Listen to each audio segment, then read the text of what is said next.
Yang kelima, saudariku sekalian yang saya muliakan, kenapa kita perlu menjaga mata kita agar khusyuk sholatnya? Emang ngaruh. Ini saya bilangin.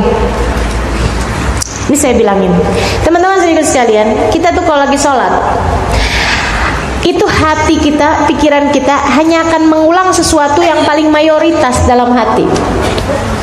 Gitu. Sekali lagi ya, kita tuh kalau lagi sholat, itu pikiran kita dan hati kita hanya akan mengulang-ulang sesuatu yang paling mayoritas dalam hati. Susah banget kita bisa khusyuk dalam sholat kalau dalam hati kita nggak ada Allah, kalau dalam hati kita nggak ada kemuliaan kepada Allah, kalau dalam hati kita tidak ada pengagungan kepada Allah. Coba perhatiin aja kita begitu misalnya sebelum sholatnya habis bercanda, begitu kita masuk dalam sholat yang kita ingat bercandaan kita, betul nggak? Kita kalau sebelum sholatnya habis nonton pertandingan bola, timnas kalah ya,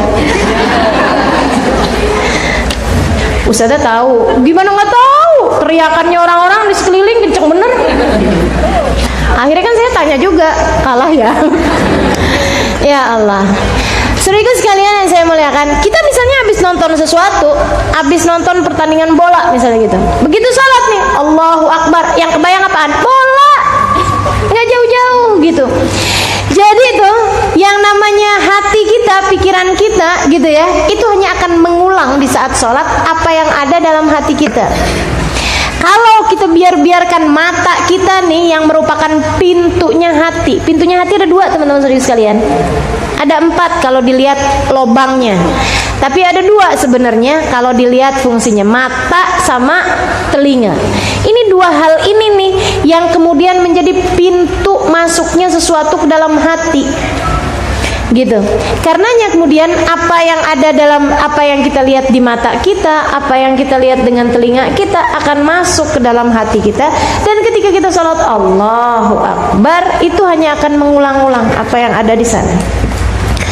Kalau kita lebih menundukkan pandangan, kalau kita lebih menjaga telinga gitu ya, maka hati kita akan lebih terjaga. Apalagi kalau kitanya rajin baca Quran, rajin hadir di majelis ilmu gitu kan, rajin mendengarkan kebaikan-kebaikan. Nah begitu kita sholat akan lebih mudah bagi kita untuk bisa merasakan kehusyuan dalam sholat kita.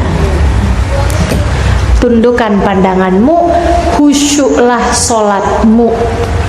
Kalau kepengen khusyuk dalam sholat, rajin-rajinlah menundukkan pandangan. Pinter-pinter nundukin pandangan.